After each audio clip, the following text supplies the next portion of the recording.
Heading है अवतल दर्पण का मुख्य फोकस। आइए समझते हैं अवतल दर्पण का मुख्य फोकस क्या होता है। Main focus of concave mirror. किसी परिभाषा इसकी देखते हैं, किसी अवतल दर्पण के मुख्य अक्ष के समांतर आने वाली प्रकाश की किरणें दर्पण से परावर्तन के बाद वे सभी दर्पण के मुख्य अक्ष पर किसी एक बिंदु पर मिलती हैं। यही बिंदु अवतल दर्पण का मुख्य फोकस कहलाता है। आइए फिगर के माध्यम से इसको समझते हैं कि कह क्या रहा है। एक अवतल दर्पण का मुख्य फोकस है तो अवतल दर्पण ही बनाएंगे। आपको पता होगा अवतल दर्पण कुछ इस तरह से होता है। अवतल दर्पण कुछ आपका इस तरीके से होता है। अवतल दर्पण इस तरीके से होता है किसी अवतल दर्पण के मुख्य अक्ष के समांतर। और हमको पता है कि मुख्य अक्ष मेरा ये है आपका मेन एक्सिस, ये आपका मुख्य अक्ष है, ये आपका बिंदु P था और ये आपका यहाँ कहीं था C, बीच में इसका सेंटर था, इसका केंद्र था। किसी अवतल दर्पण के मुख्य अक्ष के समांतर आने वाली प्रकाश की किरणें, ये आपका मुख्य अक्ष है तो इसके समांतर ऊपर ये यहाँ कहीं होगा।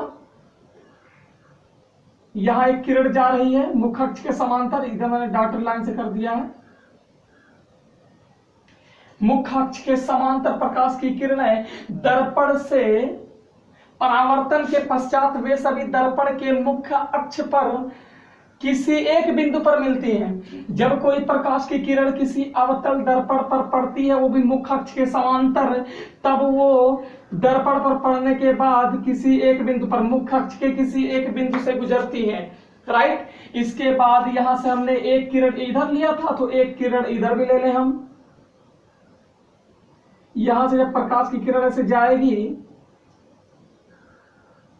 प्रकाश की किरण यहां से ऐसे होकर के ऐसे जाएगी तो दर्पण पर पड़ेगी। ये यहां से किरण आई, ये इधर से ऐसे चली गई, ऐसे चली गई। ये यहां से एक प्रकाश की किरण आई, सेम टू सेम ऐसे ही जाएगी जैसे ये गई थी, ये इस तरीके से किसी एक बिंदु पर, यही जहां बिंदु पर काटेगी यही बनेगा मुख्य फोकस आपका। यही अवतल दर्पण का मुख्य फोकस कहलाता है। सीधी सीधी बात है, किसी अवतल दर्पण के मुख्य अक्ष के समांतर आने वाली प्रकाश की किरणें दर्पण से परावर्तन के बाद दर्पण के मुख्य अक्ष पर किसी एक बिंदु पर मिलती हैं। यहाँ पर मुख्य अक्ष आपका यह है, ये आपका अवतल दर्पण है।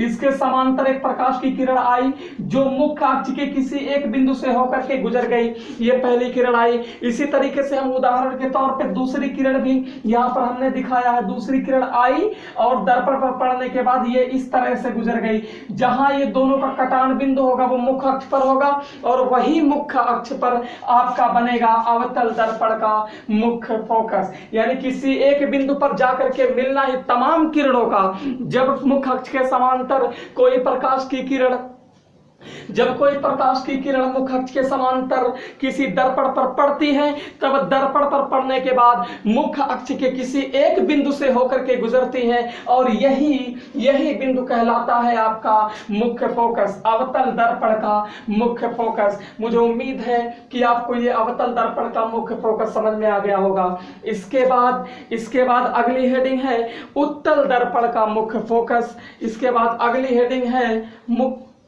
उत्तल दर्पण का मुख्य फोकस।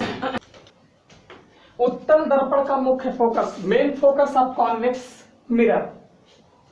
हमने अवतल दर्पण को समझा कि नहीं समझा? उत्तल दर्पण का मुख्य फोकस क्या होता है? Main focus of a convex mirror. किसी उत्तल दर्पण के मुख्य अक्ष के समांतर आने वाली प्रकाश की किरणें दर्पण से परावर्तन के बाद मुख्य अक्ष से किसी मुख्य अक्ष के किसी एक बिंदु से, यहां मुख्य अक्ष के रहेगा, यहां मुख्य अक्ष के किसी एक बिंदु से आती हुई प्रतीत होती हैं, उसी बिंदु को उत्तल दर्पण का मुख्य फोकस कहते हैं। ये समझते हैं। यहां हमने बताए थे अवतल दर्पण, यहां बताए थे उत्तल दर्पण।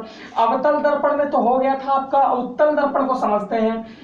मुझे बताने की जरूरत नहीं है कि अवतल दर्पण किसे कहते हैं, उत्तल दर्पण किसे कहते हैं, और उत्तल दर्पण क्या होता है, किस तरह से उसका फिगर होता है, और अवतल दर्पण का किस तरह से फिगर होता है। ये मैंने पिछली वीडियो में आप लोगों को बता चुका है। तो उत्तल दर्पण यहां पर देखिए, उत्तल दर्पण ये पॉलिश किया हुआ है, ये आपका परावर्तक पृष्ठ है। ये मुख्य अक्ष के समांतर कोई किरण ऐसे आ रही है, दर्पण पर पड़ेगी तो किसी पीछे किसी एक बिंदु F होगा मुख्य फोकस, वहां से प्रकाश की किरण आती हुई ऐसे प्रतीत होगी, आभासी होगा, ऐसे आती हुई प्रतीत होगी। इधर से मैंने दो किरण, एक किरण इधर से लिए समझाने के लिए, एक किरण यहां से समझाने के लिए लिए, तो ये भी किरण आएगी तो दर्पण पर जैसे पड़ेगी तो यहां पर किसी एक बिंदु से आती हुई प्रतीत होगी। यही हमने फार्मूले क्या कहते हैं फिगर में परिभाषा में लिखाया है। किसी उत्तल दर्पण के मुख्य अक्ष के समांतर आने वाली प्रकाश की किरणें दर्पण से परावर्तन के पश्चात या बाद मुख्य अक्ष के किसी एक बिंदु से आती हुई प्रतीत होती हैं, उसी बिंदु को उत्तल दर्पण का मुख्य फोकस कहते हैं। यानी जहां से आ रही है, जहां से प्रकाश की किरण परावर्तन के पश्चात आ रही है, उसी बिंदु को उत्तल दर्पण का मुख्य फोकस कहते हैं। मुझे उम्मीद है कि आप लोगों को अवतल दर्पण का मुख्य फोकस और उत्तल दर्पण का मुख्य फोकस समझ में आ गया होगा। हमने अवतल दर्पण और उत्तल दर्पण का मुख्य फोकस ऑलरेडी पहले पढ़ चुका है। अवतल दर्पण का मुख्य फोकस क्या होता है, उत्तल दर्पण का मुख्य फोकस क्या होता है, दोनों चीज हमने पढ़ ली है। इसके नीचे जस्ट है नोट, इसमें है मुख्य फोकस को F से प्रदर्शित करते हैं। जो मुख्य फोकस होता है वो कैपिटल F यानी बड़े वाले F से प्रदर्शित करते हैं, यानी कैपिटल F जहां भी रहेगा वो हमेशा मुख्य फोकस रहेगा। इतनी बात क्लियर है। अगली हेडिंग है फोकस दूरी। फोकस लेंथ क्या होता है, गोलीय दर्पण के ध्रुव, इसकी परिभाषा देखते हैं। गोलीय दर्पण के ध्रुव P तथा मुख्य फोकस कैपिटल F के बीच की दूरी को फोकस दूरी कहते हैं। फिर से देखिए, फोकस दूरी किसे कहते हैं, फोकस दूरी दर्पण के ध्रुव P तथा मुख्य फोकस F के बीच की दूरी को फोकस दूरी कहते हैं। ये आपका दर्पण है, चाहे उत्तल हो चाहे अवतल हो, इससे मतलब नहीं है। यहां पर है आपका बिंदु P, ये दर्पण का ध्रुव होता है, ये दर्पण का ध्रुव है, पोल है, हमने पढ़ा चुका आपको। ये P है और मुख्य फोकस F के बीच की जो दूरी है, F और P के बीच की जो डिस्टेंस है, दूरी है, वो होती है आपकी फोकस दूरी। इसे स्मॉल एफ, ये छोटा एफ है, इसे स्मॉल से प्रदर्शित करते हैं। यानी कि कहने का मतलब यह है किसी दर्पण के ध्रुव तथा F मुख्य फोकस F के बीच की जो दूरी होती है वो हमेशा स्मॉल f होती है। इतनी बात क्लियर है। अगली हेडिंग है आपकी द्वारक। एपर्चर किसे कहते हैं, गोलीय दर्पण के परावर्तक पृष्ठ की वृत्ताकार सीमा रेखा का व्यास दर्पण का द्वारक कहलाता है। चित्र में फिगर में यमन द्वारक है। यहां पर देखिए दर्पण का द्वारक क्या होता है, जो गोलीय दर्पण का परावर्तक पृष्ठ होता है वही दर्पण का द्वारक कहलाता है। जब जो गोलीय दर्पण का द्वारक क्या होता है, जो गोलीय दर्पण का परावर्तक पृष्ठ होता है वही क्या होता है, द्वारक कहलाता है। चित्र में यमन द्वारक है, यहां से यम से लेकर के यन तक ये इसका द्वारक है, ये इसका यम से लेकर के यन तक द्वारक है। ये दर्पण है और दर्पण की लंबाई ही कहलाती है आपका द्वारक। इतनी बात क्लियर है। अगली हेडिंग है और मोस्ट इंपॉर्टेंट, इस पर न्यूमेरिकल भी आता है। गोलीय दर्पण की वक्रता त्रिज्या r। गोलीय दर्पण की वक्रता त्रिज्या क्या होती है, केंद्र से लेकर के ध्रुव तक की दूरी क्या कहलाती है, वक्रता त्रिज्या कहलाती है। कल हमने वक्रता त्रिज्या आपको पढ़ाया था पिछले लेक्चर में। तो वक्रता केंद्र C और दर्पण के ध्रुव P के बीच की जो दूरी होती है वो होती है वक्रता त्रिज्या। उसके तथा फोकस दूरी F, ये जो फोकस दूरी F है उसके बीच क्या रिलेशन है, क्या संबंध है, उसी को हमको एक फार्मूले के जरिए से हम बताने वाले हैं। Relation between R and F of एक स्फेरिकल मिरर। गोलीय दर्पण की वक्रता त्रिज्या तथा फोकस दूरी F के बीच संबंध। छोटे द्वारक के लिए, ऐसा द्वारक जो छोटा हो, द्वारक समझते हैं दर्पण, द्वारक पूरा दर्पण ही होता है, द्वारक जो होता है वो पूरा दर्पण ही होता है, क्योंकि दर्पण की लंबाई ही द्वारक कहलाती है। जितना लंबा दर्पण होगा वही उसका द्वारक कहलाएगा। ऐसा द्वारक जो छोटा हो के गोलीय दर्पणों के लिए वक्रता त्रिज्या फोकस दूरी से दोगुनी होती है। ऐसा द्वारक जो छोटा हो साइज में छोटा हो, उसकी वक्रता त्रिज्या, जो वक्रता त्रिज्या यहां से यहां तक है वो दोगुनी होती है f से फोकस दूरी की। यानी कि कहने का मतलब यह है r is equal to 2f, r मतलब वक्रता त्रिज्या बराबर ये हमेशा रहेगा f के 2 गुने से, यानी f डबल कर दो, f को क्या कर दें, डबल कर दें, 2 गुना कर दें तो हो जाएगा वो कैपिटल R के बराबर। किसके लिए, छोटे द्वारक के लिए। अच्छा यहां से देखो f से कैपिटल F यानी मुख्य फोकस से लेकर के P तक की जो दूरी है, मुख्य फोकस से जो P तक की दूरी है वो स्मॉल f है, और यहां से यहां तक दूरी है आपकी कैपिटल R, यहां से यहां तक f, यहां से यहां तक f, तब तो होगा f प्लस f बराबर 2f, 2f तब तो होगा। यानी कि C से P तक की दूरी R है, यहां से यहां तक दूरी R है, और ये हमेशा बराबर होगी 2f के। अच्छा 2f यहां से यहां तक f है, कैपिटल F से यानी मुख्य अक्ष, मुख्य फोकस से ध्रुव तक के बीच की दूरी f है, तो C से भी f तक की दूरी f होगा।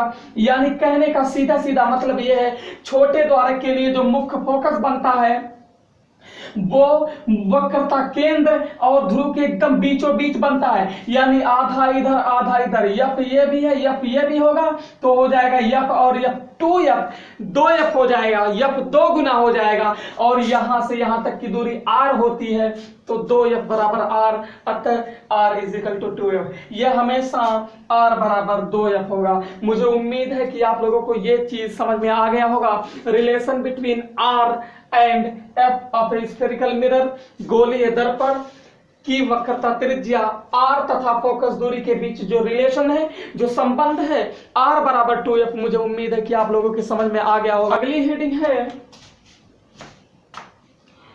किरण आरेखों का उपयोग करके गोलीय दर्पणों द्वारा बने प्रतिबिंबों का निरूपण। इसको हम हेडिंग वाइज नंबर वाइज देखेंगे। पहला नंबर है इसका, दर्पण के मुख्य अक्ष के समांतर प्रकाश किरण परावर्तन के बाद अवतल दर्पण के मुख्य फोकस से गुजरेगी अथवा उत्तल दर्पण के मुख्य फोकस से आती हुई प्रतीत होगी। इसमें हम उत्तल दर्पण, अवतल दर्पण का और उत्तल दर्पण को दोनों को साथ में लेकर के चल रहे हैं, दोनों को साथ साथ समझते हैं और साथ साथ उसकी जो परिभाषा है उसको लिखे हैं, और साथ साथ हम इसको समझेंगे अच्छे तरीके से। पहला पॉइंट है, दर्पण के मुख्य अक्ष के समांतर प्रकाश किरण, चाहे अवतल दर्पण हो चाहे उत्तल दर्पण हो, इन दोनों को साथ में लेकर के चलना है। और मुख्य अक्ष जाहिर सी बात है अवतल दर्पण का ये है और उत्तल दर्पण का ये है। परावर्तन के बाद अवतल दर्पण के मुख्य फोकस से गुजरेगी। पहले अवतल दर्पण को समझते हैं, फिर उसके बाद उत्तल दर्पण को समझेंगे। अवतल दर्पण में कह रहा है जब कोई प्रकाश की किरण मुख्य अक्ष के समांतर आती है, ये जो एरो है, ये जो तीर है, ये रिप्रेजेंट कर रहा है कि ऐसे जा रही है प्रकाश की किरण, किस पर, दर्पण पर, अवतल दर्पण पर। मुख्य अक्ष ये है, इसके समांतर प्रकाश की किरण ऐसे आएगी, दर्पण पर पड़ने के बाद मुख्य फोकस से गुजरेगी। ये आपको पता है, अवतल दर्पण के मुख्य फोकस में मैंने आपको बताया है, अवतल दर्पण पर पड़ेगी, उस पर पड़ने के बाद मुख्य फोकस से गुजरेगी। ये देखो तीर ऐसे आएगी। क्लियर है? कहने का मतलब यह है जब कोई प्रकाश की किरण किसी अवतल दर्पण के मुख्य अक्ष के समांतर दर्पण पर पड़ती है तो दर्पण पर पड़ने के बाद मुख्य फोकस से होकर के गुजरेगी। इतनी बात क्लियर है? अच्छा, यहां पर देखो ये है आपतित किरण, ये प्रकाश, ये जो दर्पण का केंद्र है, ये दर्पण का केंद्र है C, और ये अभिलंब का कार्य करेगा। कैसे? ये आपकी है आपतित किरण और ये अभिलंब डॉटेड लाइन जो C से मैंने मिलाया है। आपतित किरण ये है, आपतित मतलब आने वाली किरण, परावर्तित मतलब जाने वाली किरण। समझ में आ रहा है? आपतित मतलब आने वाली किरण, परावर्तित मतलब जाने वाली किरण। आपतित किरण और ये आपका अभिलंब, आपतित किरण और अभिलंब,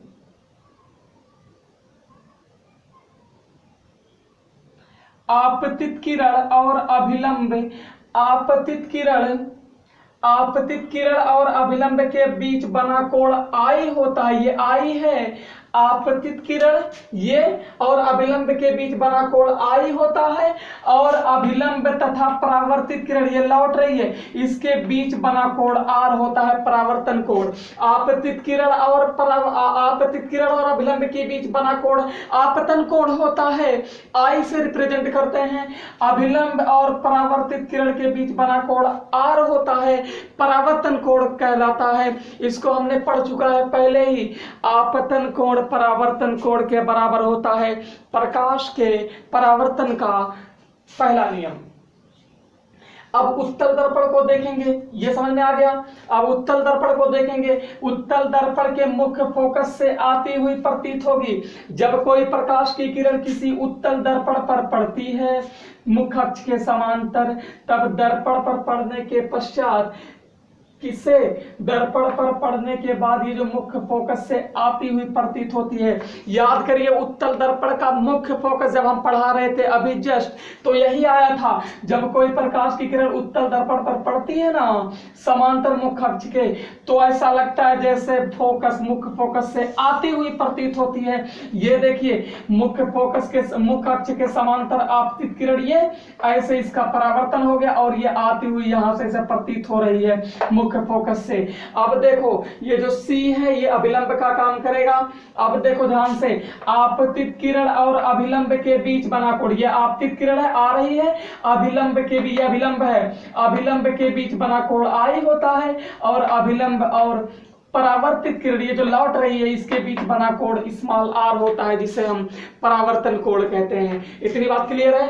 दर्पण के मुख्य अक्ष के समांतर प्रकाश की किरण, ये किरण है, परावर्तन के पश्चात अवतल दर्पण के मुख्य फोकस से होकर के गुजरेगी तथा उत्तल दर्पण के मुख्य फोकस से आती हुई प्रतीत होगी। ये है किरण आरेखों का उपयोग करके गोलीय दर्पणों द्वारा बने प्रतिबिंबों का निरूपण में पहला पॉइंट। दूसरा पॉइंट अब हम देखेंगे। मुझे उम्मीद है पहला पॉइंट आप लोगों के समझ में आ गया होगा। दूसरा पॉइंट क्या है? अवतल दर्पण के मुख्य फोकस से गुजरने वाली किरण अथवा उत्तल दर्पण के मुख्य फोकस से की ओर निर्देशित किरण, यानी आती हुई किरण परावर्तन के बाद मुख्य अक्ष के समांतर निकलेगी। पहले हम अवतल दर्पण को समझते हैं, फिर उसके बाद उत्तल दर्पण को समझेंगे। जब कोई प्रकाश की किरण, अब की बार ध्यान से देखिएगा बाबू, अब की बार ध्यान से देखिएगा, जब कोई जब मुख्य फोकस से गुजरेगी, मुख्य फोकस ये आपका ये है, जब कोई प्रकाश की किरण ऐसे आएगी मुख्य फोकस से गुजरेगी, तब दर्पण पर पड़ने के बाद हाई जो मुख्य अक्ष है ना इसके समांतर गुजर जाएगी, इसके समांतर पैरेलल ऐसे गुजर जाएगी, इसके समांतर पैरेलल क्या होगा, गुजर जाएगी। जब कोई प्रकाश की किरण दर्पण पर पड़ेगी, कौन से, अवतल दर्पण पर पड़ेगी, तब मुख्य फोकस से अगर गुजर रही है ना, अगर मुख्य फोकस से गुजरेगी तो दर्पण पर पड़ने के बाद यहां ऐसे आई, दर्पण पर यहां पर पड़ी, और यहां से जब लौटेगी तो ये मुख्य अक्ष जो है आपका इसके समांतर ऐसे निकल जाएगी। इतनी बात क्लियर है? अच्छा, अब देखो इसमें आपतन कोण परावर्तन कोण कहां पर है? ये आपतित किरण आने वाली किरण, और ये आपका अभिलंब है जो C से गुजर रही है। आपतित किरण और अभिलंब के बीच बना कोण I होता है, आपको पता है, परावर्तन के नियम में पढ़ चुके हो। अच्छा, आपतित अभिलंब तथा ये परावर्तित किरण, अब यहां मैं लिखा नहीं हूं परावर्तित किरण कौन है, आपतित किरण कौन है, आपतन कोण कौन है, आपतन बिंदु क्या है, परावर्तन कोण क्या है, ये सब मैं लिखा नहीं हूं क्योंकि यहाँ पर ज्यादा हो जाएगा, इसीलिए मैंने समझाने, पहले तो पढ़ा चुका इसको ना। तो आपतित किरण ये है, अभिलंब के बीच बना कोण I, और अभिलंब और परावर्तित के बीच बना कोण R होता है। ये आपका P है, ध्रुव है। ऐसे उत्तल दर्पण में सेम टू सेम है बाबू। उत्तल दर्पण में जब कोई प्रकाश की किरण ऐसे पड़ेगी ना, जब कोई प्रकाश की किरण ऐसे पड़ेगी दर्पण पर, तब वो मुख्य फोकस के समांतर गुजरेगी, तब वो मुख्य फोकस के समांतर गुजरेगी। मैंने आपको बता चुका है, मुख्य फोकस के समांतर गुजरेगी। यहां से ऐसे दर्पण पर पड़ी, पड़ने के बाद मुख्य अक्ष के समांतर, मुख्य अक्ष के समांतर गुजरेगी, ठीक है। और यहाँ C है जो है आपका, ये आप आपतित किरण। उत्तल दर्पण का समझिए, उत्तल दर्पण का क्या है? उत्तल दर्पण में जब कोई प्रकाश की किरण उत्तल दर्पण पर पड़ेगी, वो भी मुख्य फोकस से जब निर्देशित होगी तो मुख्य अक्ष के समांतर निकल जाएगी। यही तो कह रहा है, उत्तल दर्पण के मुख्य फोकस की ओर निर्देशित किरण, ये उत्तल दर्पण है, मुख्य फोकस की ओर जो निर्देशित किरण है वो परावर्तन के बाद मुख्य अक्ष के समांतर, ये आपका मुख्य अक्ष है, इसके समांतर निकलेगी। और यही है आपका दूसरा पॉइंट किरण आरेख का। तीसरा पॉइंट है, अवतल दर्पण के वक्रता केंद्र से गुजरने वाली अथवा उत्तल दर्पण के वक्रता केंद्र की ओर निर्देशित किरण परावर्तन के पश्चात, परावर्तन के बाद उसी मार्ग यानी उसी रास्ते से वापस लौट आती है। पहले अवतल दर्पण में देखिए, जब कोई प्रकाश की किरण किसी अवतल दर्पण पर पड़ेगी, वो भी कब? जब केंद्र से, ये वक्रता केंद्र आपका C यहां से होकर के गुजरेगी, तब दर्पण पर पड़ने के बाद वापस उसी मार्ग में यानी वैसे ही वक्रता केंद्र से वापस गुजर जाएगी। मैंने यहां पर एक एरो, एक तीर लगाया है, ऐसे जा रही है, वही दर्पण पर यानी अवतल दर्पण पर पड़ने के बाद वापस उसी माध्यम में C की तरफ लौट आ रही है। यही तो कह रहा है, अवतल दर्पण के वक्रता केंद्र से गुजरने वाली अथवा उत्तल दर्पण के वक्रता केंद्र की ओर निर्देशित किरण परावर्तन के पश्चात बाद उसी मार्ग में वापस लौट आती है। और यह है आपका किरण आरेख का तीसरा पॉइंट। इसको उत्तल दर्पण में भी देखेंगे थोड़ा सा। वक्रता, यहां से देखिए, उत्तल दर्पण के वक्रता केंद्र की ओर निर्देशित किरण, देखिए यहां से कोई ये आपका उत्तल दर्पण है, ये आपका P है, ये भी आपका यहाँ P है, ये सब समझाने की जरूरत नहीं है, मैं पहले इसको बता चुका हूं। ध्रुव P क्या होता है, मुख्य फोकस F क्या होता है, वक्रता केंद्र C क्या होता है, ये सारी की सारी चीजें आप पढ़ चुके हैं। अब उत्तल दर्पण पर जब कोई प्रकाश की किरण केंद्र से निर्देशित हो, वक्रता केंद्र से निर्देशित होगी, उत्तल दर्पण के वक्रता केंद्र की ओर निर्देशित किरण परावर्तन के पश्चात वापस उसी माध्यम में, वापस उसी मार्ग में लौट आएगी। कैसे? जैसे आपतित किरण ये है और वहां पर C पर पड़ने के बाद आभासी जो हो रही, आती हुई प्रतीत हो रही है, यहां से फिर ऐसे ही उसी मार्ग से लौट आएगी। और यह है आपका तीसरा पॉइंट। इसमें एक और पॉइंट है और लास्ट पॉइंट है, उसको हम देखेंगे। मुझे उम्मीद है कि ये सारे के सारे तीनों पॉइंट आपको अच्छी तरीके से समझ में आ गया होगा। एक बार फिर से जल्दी, जब कोई प्रकाश की किरण किसी अवतल दर्पण पर पड़ेगी, तब दर्पण मुख्य अक्ष के समांतर कोई प्रकाश की किरण अवतल दर्पण पर पड़ेगी, तो अवतल दर्पण पर पड़ने के बाद मुख्य फोकस से होकर के गुजरेगी। यहां पर मुख्य फोकस से निर्देशित होगी यानी आती हुई प्रतीत होगी। यहां पर जब कोई प्रकाश की किरण मुख्य फोकस से आपकी बार मुख्य फोकस से जब गुजारेंगे, तब वो दर्पण पर पड़ने के बाद ये मुख्य अक्ष इसके समांतर निकल जाएगी और यह आती हुई प्रतीत होगी या जाती हुई प्रतीत होगी। यहां पर प्रकाश की किरण आई, यहां से निर्देशित हुई, जाती हुई प्रतीत होगी, यानी मुख्य अक्ष के समांतर सीधे निकल जाएगी। तीसरे पॉइंट में वक्रता केंद्र से जब कोई प्रकाश की किरण दर्पण पर पड़ेगी जाकर के, तो वापस उसी माध्यम में लौट आएगी और यहां आती हुई प्रतीत होगी। ये 3 पॉइंट है। अगला पॉइंट जो आपका है वो अब है, कह रहा है अवतल दर्पण अथवा उत्तल दर्पण के बिंदु P मतलब ध्रुव, दर्पण का ध्रुव की ओर मुख्य अक्ष के तिर्यक दिशा में आपतित किरण, चाहे वो अवतल दर्पण हो चाहे उत्तल दर्पण हो, दोनों साथ में लेकर के चल रहे हैं, तिर्यक दिशा में ही परावर्तित होती है। अवतल दर्पण को देखिए, ये आपका अवतल दर्पण है, प्रकाश की किरण आ रही है, ध्रुव पर जब पड़ेगी तो ऐसे वापस तिर्यक दिशा में लौट आएगी। उत्तल दर्पण है, पड़ेगी वापस लौट आएगी। इतनी बात समझ में आ गया? इतनी बात आप लोगों की समझ में आ गई? दर्पण अवतल दर्पण है, उत्तल दर्पण है। अवतल दर्पण में प्रकाश की किरण आई, ध्रुव पर पड़ी, ऐसे तिर्यक दिशा में निकल गई। अवतल दर्पण में से आई, तिर्यक दिशा में फिर निकल गई ध्रुव पर पड़ने के बाद। अच्छा, यहां से देखो आपतन कोण है, ये आपतन कोण है, सॉरी ये आपतित किरण है, ये परावर्तित किरण है। ये आपतित किरण, ये परावर्तित किरण। आपतित किरण और अभिलंब के बीच बना कोण I, अभिलंब तथा परावर्तित किरण के बीच बना कोण R, आपतित किरण और अभिलंब के बीच बना कोण I, अभिलंब और परावर्तित किरण के बीच बना कोण R।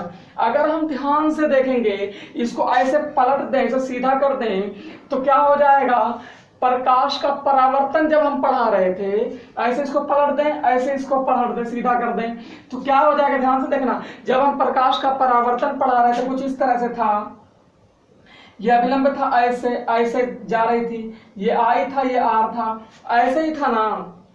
तो ये देखो, आपतित किरण तथा परावर्तित किरणें आपतन बिंदु पर मुख्य अक्ष से समान कोण बनाते हुए परावर्तन के नियम का पालन करती हैं। जो दूसरा नियम था प्रकाश के परावर्तन का, वो यही था ना। जो दूसरा नियम, पहला नियम था आपतन कोण परावर्तन कोण के बराबर होता है। दूसरा नियम क्या था, आपतित किरण परावर्तित किरण अभिलंब तीनों एक ही बिंदु पर होते हैं। ये दूसरा नियम था, ये दूसरा नियम था। लेकिन पहला नियम क्या था, पहला नियम यही था, आपतन कोण परावर्तन कोण के बराबर होता है। तो यहां पर ध्यान से देखिएगा, यहां पर जब आएगा आपतन कोण, आपतित किरण है, अभिलंब के बीच बना कोण आपतन कोण, और यह हमेशा किसके बराबर होगा, अभिलंब और परावर्तित किरण के बीच बने कोण R के, यानी आपतन कोण बराबर परावर्तन कोण। यही तो कह रहा है, आपतित किरण तथा परावर्तित किरण है आपतन बिंदु पर, यह आपतन बिंदु है, मुख्य अक्ष से समान कोण बनाते हुए। यह मुख्य अक्ष है, मुख्य अक्ष के समान कोण, यानी इधर जितना कोण है उधर कोण उतना ही कोण इधर है, बनाते हुए परावर्तन के नियम का पालन करते हैं। और परावर्तन का नियम यही था, आपतन कोण बराबर परावर्तन कोण, जो करते हैं।